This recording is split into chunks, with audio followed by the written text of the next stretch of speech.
तो दोस्तों आज हो गया 22 दिसंबर 2020। बिहार समेत देश दुनिया की बड़ी और ताज़ा समाचार लेके आए सिर्फ आपके लिए। चलिए फटाफट खबर शुरू करते हैं। उससे पहले चैनल को अब तक सब्सक्राइब ना किया हो तो फटाफट चैनल को सब्सक्राइब कर दें, लाइक कर दें, शेयर कर दें ताकि इसी तरह की खबर आप हर रोज देख सकें। चलिए शुरू करते हैं आज की पहली बड़ी खबर। हरियाणा और उत्तर प्रदेश से लगी दिल्ली की सीमाओं पर केंद्र के 3 कृषि कानून के खिलाफ प्रदर्शन कर रहे किसानों ने कड़ाके की ठंड के बीच सोमवार सुबह एक दिन के लिए भूख हड़ताल शुरू कर दी थी। किसान नेताओं के अनुसार प्रदर्शन कर रहे किसान अलग अलग समूह में भूख हड़ताल कर रहे थे और पहले समूह में 11 लोग होंगे। दिल्ली के अलग अलग सीमाओं पर हजारों की संख्या में किसान बीते करीब 4 हफ्ते से प्रदर्शन कर रहे हैं और नए कृषि कानून को रद्द करने की मांग कर रहे हैं। वहीं आपको बता दें कि किसानों का आंदोलन दिल्ली और एनसीआर के लोगों के लिए अब परेशानी का सबब बनता जा रहा है। किसानों ने रविवार को ही आंदोलन तेज करने की बात कही थी। सोमवार को किसानों ने दिल्ली से गाजियाबाद जाने वाली सड़क बंद कर दी थी। इसके बंद होते ही पुलिस प्रशासन की मुश्किलें बढ़ गई थी। बताया जा रहा है कि NH9 के सभी लाइनों पर किसानों ने कब्जा कर लिया था। आज की दूसरी बड़ी खबर। महाराष्ट्र सरकार ने ब्रिटेन में कोरोना वायरस के एक नए प्रकार के फैलने की बढ़ती आशंकाओं के बीच एहतियाती कदम उठाते हुए राज्य के नगर निगम क्षेत्रों में 22 दिसंबर से 5 जनवरी तक नाइट कर्फ्यू लगाने की सोमवार को घोषणा की है। इसके अलावा यूरोप से आने वाले लोगों को क्वारंटाइन में रहना होगा। एक आधिकारिक बयान के अनुसार मुख्यमंत्री उद्धव ठाकरे ने ब्रिटेन में सामने आई स्थिति के मद्देनजर एक बैठक की है। इसमें कहा गया कि बैठक में एहतियाती कदम के रूप में नगर निगम क्षेत्रों में 22 दिसंबर से 5 जनवरी तक रात के 11 बजे से सुबह 6 बजे तक नाइट कर्फ्यू लगाए जाने का फैसला किया गया है। बयान में कहा गया कि यूरोपीय और पश्चिम एशिया देशों से राज्य के हवाई अड्डों पर पहुंचने वाले लोगों को 14 दिनों के लिए क्वारंटाइन में भेजने का भी फैसला लिया गया है। इसमें कहा गया कि अन्य देशों से महाराष्ट्र आने वाले यात्रियों के घरों में क्वारंटाइन में रहना होगा। आज की तीसरी बड़ी खबर। पश्चिम बंगाल विधानसभा चुनाव से पहले तृणमूल कांग्रेस और भारतीय जनता पार्टी के नेता एक दूसरे पर निशाना साध रहे हैं। केंद्रीय गृह मंत्री अमित शाह के रविवार को किए गए हमलों के बाद राज्य की मुख्यमंत्री ममता बनर्जी ने पलटवार किया है। ममता बनर्जी ने बीजेपी को चीटिंगबाज पार्टी बताया है। इसके साथ ही उन्होंने आरोप लगाया है कि बीजेपी राजनीति के लिए कुछ भी कर सकती है। पश्चिम बंगाल की मुख्यमंत्री ममता बनर्जी ने अमित शाह पर पलटवार करते हुए कहा है कि आप गृह मंत्री हैं, आपको झूठ बोलना शोभा नहीं देता है। उन्होंने कहा कि बीजेपी एक चीटिंगबाज पार्टी है, राजनीति के लिए वो कुछ भी कर सकते हैं। हम संशोधित नागरिकता कानून का तब से विरोध कर रहे हैं जब से उसे कानून बनाया गया है। बीजेपी नागरिकों को भाग्य का फैसला नहीं कर सकते हैं, उन्हें अपनी किस्मत खुद तय करने दें। हम CAA, NPR और NRC के खिलाफ हैं। उन्होंने आगे कहा कि अमित शाह ने कल झूठ का पुलिंदा बोला है। उन्होंने दावा किया कि हमारा राज्य उद्योग में 0 है लेकिन हम MSMI क्षेत्र में नंबर 1 हैं।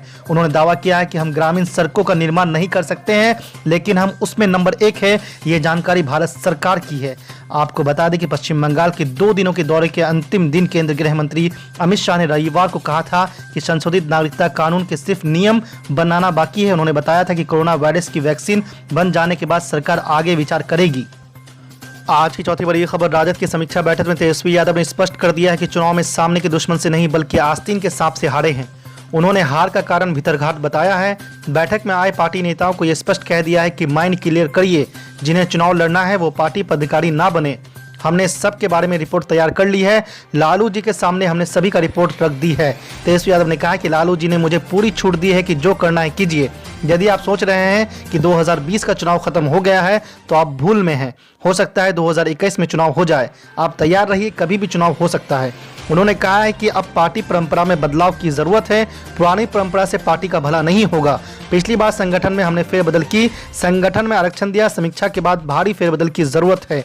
आज की पांचवी बड़ी खबर। उत्तर प्रदेश की राजनीति करवट ले रही है। बीजेपी, कांग्रेस, सपा, बसपा के अलावा एक अलग मोर्चा बन रहा है जिसमें कई बड़े नेता शामिल हो रहे हैं। असदुद्दीन ओवैसी के साथ ही अरविंद केजरीवाल की आम आदमी पार्टी भी यूपी में एंट्री कर चुकी है। वहीं कभी सपा का महत्वपूर्ण हिस्सा रहे शिवपाल सिंह यादव भी चुनाव की दौड़ में शामिल होने का ऐलान कर रहे हैं।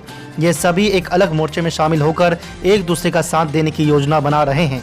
कुछ दिन पहले अखिलेश यादव ने चचा शिवपाल यादव को कैबिनेट मंत्री बनाए जाने की बात कही थी, लेकिन शिवपाल सिंह यादव ने अखिलेश यादव की इस बात पर रुख करा कर लिया था।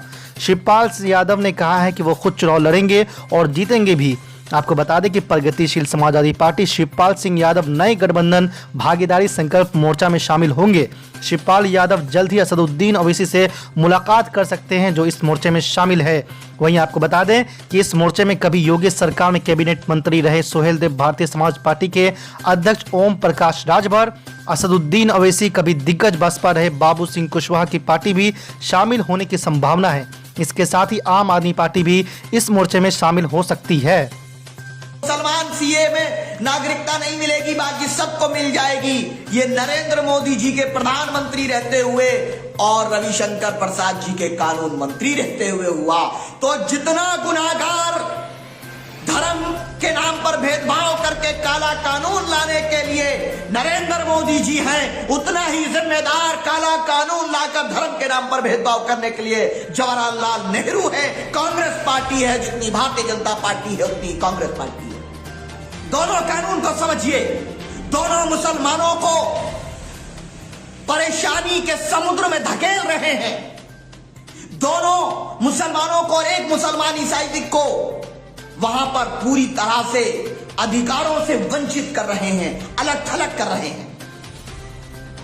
दूसरा, दोनों के वक्त कानून मंत्री हमारे लिए रविशंकर प्रसाद भी उतने ही जिम्मेदार हैं, उतने ही गुनाहगार हैं धार्मिक भेदभाव के लिए जितना अंबेडकर जी हैं। यानी जो लोग अंबेडकर जी को हीरो मानते, वो भी वही लोग हैं जो संघ की विचारधारा को मानते। संघ का रिश्ता है उन लोगों से, अब यह सवाल पूछना पड़ेगा। और तो छोड़िए, बाद में तो यह जोड़ दिया कि अगर मुसलमान धर्म परिवर्तन कर ले तो दलित बन सकता है। यह देखिए किस तरीके से धर्म परिवर्तन के लिए उकसाया जा रहा है। इसीलिए मैं आपसे कहता हूं कि होशियार रहिए। आपको अपने नेतृत्व को अहकाम इलाही और निज़ाम मुस्तफा के आइडियोलॉजी के साथ आगे बढ़ना होगा। लड़ाई किसी और से है, हम लड़ किसी और से रहे। हमेशा देखिए, जिन लोगों ने अंबेडकरवाद की बात की, जिन लोगों ने अंबेडकरवादी होने की बात कही, मेरा एक सवाल है, अंबेडकर जी ने आरएसएस की, भारतीय जनता पार्टी उस वक्त जनसंघ भी नहीं थी, तो आरएसएस और हिंदुत्व की जो विचारधारा थी उसके मुताबिक मुसलमानों को आरक्षण से दूर कर दिया, ईसाई को कर दिया कि नहीं, न इनको आरक्षण का लाभ मिलेगा, न इनको जो इनकी राजनीतिक हिस्सेदारी पार्लियामेंट में एक जो स्टेटस है एससीज का, ना उसमें शामिल किया जाएगा। तो दूसरी तरफ जितने भी और लोग अंबेडकरवादी आए, काशीराम जी भाजपा से मिले, मायावती जी भाजपा से मिली, उदित राज भाजपा में गए, रामविलास पासवान आरएसएस को गाली दिया, बीजेपी को गाली दिया, सबको गाली दिया, अपर जाति को गाली दिया, लेकिन अंत में भाजपा में गए। मायावती जी ने कहा तिलक तराजू तलवार, और जो जो शब्द इस्तेमाल किए गए, आरएसएस बीजेपी को गाली दिया, हमारा वोट लिया, उनके कदमों में चले गए। अंबेडकर जी ने उनको कहा हमारा वोट लिया, हमारा सपोर्ट लिया, और आरएसएस के इशारे पर मुसलमानों के साथ अन्याय कर दिया, अपने समाज के लिए संघर्ष किया, उसका हम सम्मान करते हैं। तीसरी चीज, जीतन राम मांझी, रामदास अठावले, और अब एक नया आया है सहारनपुर से, जितने भी लोग इस तरह के आए, क्या सब मुझे बताइए, आप क्या आरएसएस के कदमों में नहीं चले गए?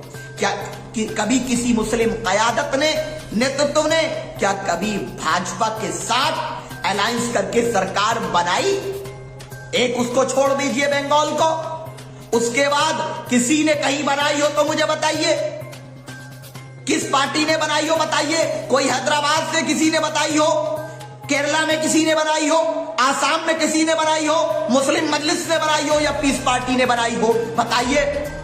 तो भाजपा के तो ये लोग हैं, हमारा वोट लेने के लिए बड़े बड़े नारे लगाते हैं, और हमारे वोट को लेकर के, हमारे सपोर्ट को लेकर, हमारे नोट को लेकर, हमारी ताकत को लेकर के भाजपा के कदमों में ले जाकर नीलाम कर देते हैं, और हम लोग अन्याय का शिकार हो जाते हैं। साथियों, सीए की लड़ाई आपने लड़ी, रातों को आप रहे, मुकदमे आप दर्ज हुए, बच्चे शहीद आपके हुए, हीरो बन रहा चंद्रशेखर रावण। क्या है ये? कब तक गैरों को हम लोग, इन जोकरों को कब तक आप नेतृत्व देते रहोगे? मैं आपसे कह रहा हूं, अपने बीच में से तराशिए लोगों को, किस जाति के हैं, समाज के, ये मत देखिए। ये देखिए कि जो मानवता की बात करे, संपूर्ण मानवता को न्याय देने की बात। हम लोग ऐसी हुकूमत, ऐसी सरकार चाहते हैं जहां गुर्जर, पाल, प्रजापति, मौर्य, सैनी, कुशवाहा, राजभर, निषाद, अति दलित, पिछड़ा, आदिवासी, सभी लोगों को संपूर्ण मानवता के साथ न्याय मिले, जीने का अधिकार मिले, बेटियां सुरक्षित हो, नौजवानों को रोजगार हो।